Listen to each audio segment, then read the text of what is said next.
Hello friends, look at me, I'm all big. In this episode we're going to be talking about Bitcoin as ever, and we will be looking at how we've been in an uptrend for quite a while, but there's a few things that we need to be aware of in terms of whether or not the trend is turning around and all sorts of stuff like that. We'll be using, as ever, the moving averages, Fibonacci retracement tools, stuff like that. The oscillators down below there, as you can see, I have the RSI, DMI indicator and stochastics down below. So let's just crack on with it, shall we? And I'll try and shrink myself back down.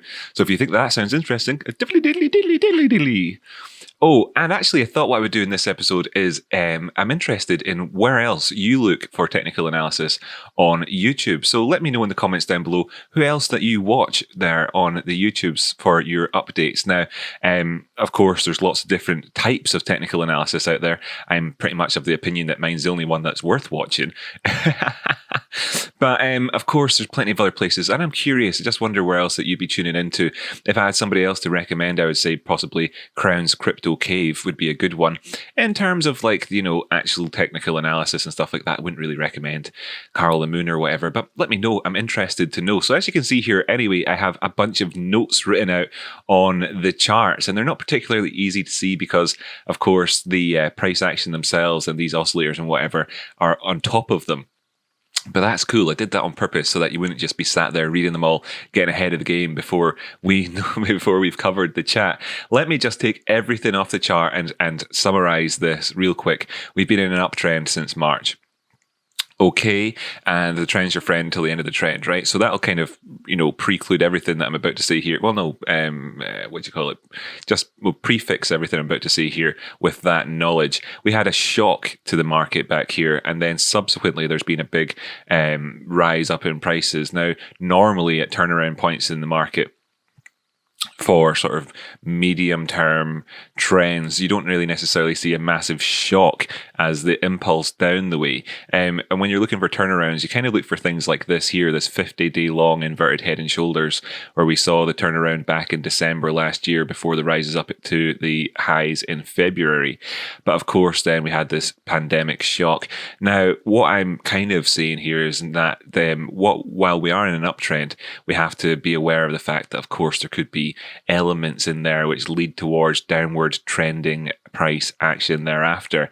And well, where are we right now? And I want to say that we're really, really, really kind of close to the points where we could actually start to say that the overall trend has resumed towards the upside, and that all of this bullishness that you see around the place is legit.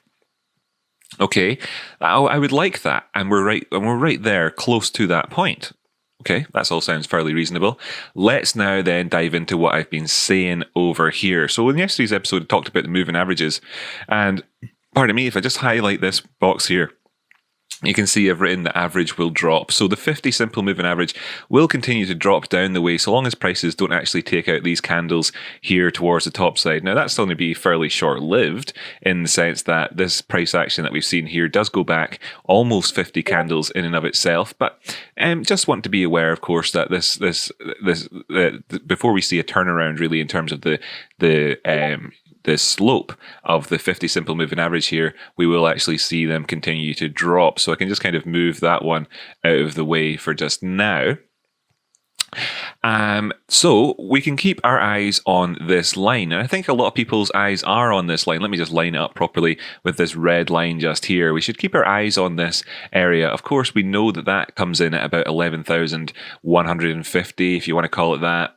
11,200 if you're looking sort of directly below where we are now, or somewhere between 11,150 to 11,200 in terms of where we could hope to find support should we see any drop downs in prices. Now, of course, the key areas really do come back in it again at around about where we have this wick and body closing here on the 19th of September 2020 with regards to that 11,100 price point. In and around at that point as well, you can see that that's where the 21 exponential moving average is here on the daily time frame, and that, of course, as well is significant area for us should we see any movements down below that. Bearing in mind that we have had a positive cross between these two, the yellow and the green, which is the 21 EMA and the 55 EMA, so that's kind of good. Where we would like to see things moving up past, and what I was saying before about how we are quite close. If I just hide this all again, in terms of being, back into this area where the overall market upward trend kind of feels a lot more positive and real, if you like, for right now, then we're kind of, we'd want to be taking out this area here of this previous right hand shoulder of this head and shoulders over here. So the price action in around about the 1st of September is the target for us in terms of like, kind of taking that out. Can we take it out? And as we can see now, that due to the consequence, of course, of time having moved on now, that this top line here, the upper warning line of this pitchfork that we're using in the background, that we've had on the charts actually for now, August, September, and half of October, quite a while this has been on the charts, giving us a lot of, as you can see, quite distinctly, especially just recently, areas to identify as support and resistance. We can see that the upper warning line now lines up with where that area is. If I just move that wee note out of the way and put my crosshair over the top of it, you can see that should we come up and challenge the top area of this now, that lines up with that. So that's kind of interesting in terms of structure. So why would our eyes be on this line here? In terms of the potential then for us to move towards the top side, because there's a few things that we could be looking at with regards to that, and I'm going to sort of umbrella this whole story under the language or the phrase of swing on RSI or bearish divergence is real. So what do I mean by that? What is this all about? So let me just bring up the RSI, where I have this box written in saying, are we satisfied with this? And that's a question to you. If you also want to answer that in the comments down below, let me know. Are you satisfied with that? Let me know. We have this symmetrical triangle, which is on here. And of course, as you can see, we've had more or less the measured move from the symmetrical triangle playing out so far, but we haven't actually managed to push on past some key areas with regards to this. So if we were to come back down below this grey line, which I identified as a sort of swing failure point for us, then of course that would be kind of saying to us, oh, hold on a second, maybe we have actually got a degree of hidden bearish divergence on the go. Maybe that's actually real at the minute. Or if we continue to go up the way and get the full measured move off of this thing, the full thing, and actually take out this other zone to the left where which you could also kind of consider to be a sort of swing failure area, or at least a line of resistance above our heads with regards to this at around about 70, then of course we could disregard that bearish divergence possibility.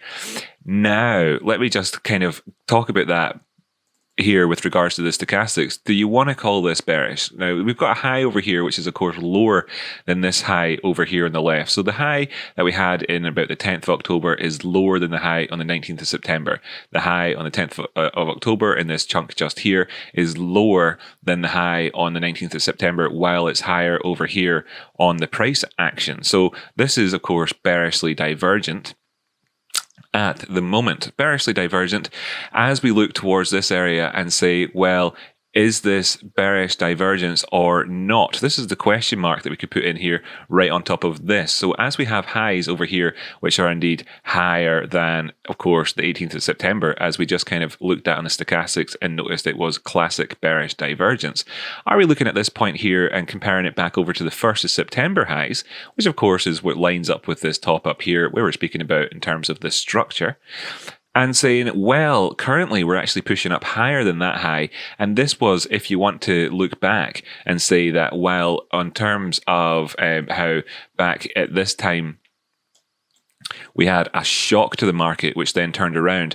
Maybe if you were to look towards sort of turnarounds in markets, kind of, in terms of the medium term, like a year, type of medium, then you're looking here and saying, well, there's certain ways that these things kind of go. And are we experiencing something similar with regards to this area over here where we had head and shoulders as well? A regular one, and therefore would this area of higher movement on the RSI compared to our previous high over here in the 1st of September be hidden bearish divergence with regards to the trend? Now, hidden bearish divergence, of course, is a continuation divergence, and it's only identifiable as part of a downward trend. Therefore, if I just take out the drawings and get the in real quick and kind of just put a big smear over here and a smear over here, then you'd be saying that this trend started in around about that area of in August, and we're asking, are we actually overall in an upward trend? up the way, or are we in a downward trend? And that's why this question mark in here is now, makes kind of sense with regards to these squiggles I've just put on the chart. How about that? So that's the question, and that is what is kind of giving us that overall kind of question mark and the phraseology here that I'm using to kind of to describe this situation. Of course, we're bearing in mind the things like the movements here that we've seen on this, and asking the question then, therefore, are we satisfied with this? Do we want to call the stochastics currently bearish? And let's just kind of put the icing on the cake, if you will, by taking a look at this DMI indicator. And what have I written here? Don't lie to me, baby. Now, of course, I don't want this to lie to me. We're up here above 20 in terms of the ADX, but we're lower than 25. And, and we have this positive cross between the positive DI and the negative DI. That's the yellow line and the pink line. And you can see that they've diverged away from each other quite a bit. But we've got to ask, is this flattering to deceive, or indeed is this actually, just giving us the idea that, of course, there is this resumption of the trend towards the top side, and we're starting to gain momentum and strength with that. And of course, maybe perhaps over the next wee while, we see us going up above 25. We see us disregarding this as being hidden bearish divergence by taking out the highs on the 1st of September. And we also don't really call this, we say that, well, perhaps there was bearishness on the stochastics, that this is not actually an oscillating market, it's a trending one, and that we're going to put emphasis instead on the RSI for that in terms of how things have been going. So the last couple of things that I'll mention then before wrapping up here, because of course, while this episode has lasted 11 minutes, it is of course highly detailed. Go ahead, watch it twice. You can see here that we've got this downward slope in terms of the volume ever since we kind of broke up the way. We were sloping down the way throughout this entire period of consolidation over here. Then we came up towards the top side, been sloping down again. How would, of course, that all look if we were to take out these highs? Perhaps we would have, again, a resumption of that volume. Looking at the let's just go up towards the 2-day time frame to make a little comparison, hide the drawing so they're not in our faces quite so much, zoom right out. You can see that then, of course, in terms of the sort of historical liquidity, that there isn't very much above us. So, of course, blue sky thinking, but then again as well, where's that volume essentially going to come from when it's so easily identifiable in these lower areas? That's the sort of stuff that we have to look to with regards to this. I'm sure if I go up towards the weekly time frame, there's other things that I could point out. For instance, will we see this curve around the way here and on the weekly time frame ultimately end up with what could be a head and shoulders on the RSI just there at the top? Or indeed, will we be able to look towards this area here and that head and that shoulder as potential sort of head and shoulders area, push past the swing failure points I was talking about and go up towards the top side and actually continue with the positive trend overall? That's going to do for today's episode. I honestly, let me know down below in the comments where else you watch your technical analysis at, and if anything is anywhere even close to this in terms of quality, because I'd love to see it. Thanks so much for tuning in, really do appreciate it. I'll catch you next time. My name's been Rocky Outcrop, youtube.com/Rocky Outcrop to share it with your friends. That's where we are in the markets. I hope that you find that chat a little bit enlightening as to how you should be looking at things. Obviously, I've been quite clear about the targets in terms of where we should be looking with keeping our eyes on certain levels in terms of those numbers I've already said earlier on, but I'll not wrap it up here with a summary for you. You can just check out the episode twice if you kind of didn't notice me telling you them. Catch you next time.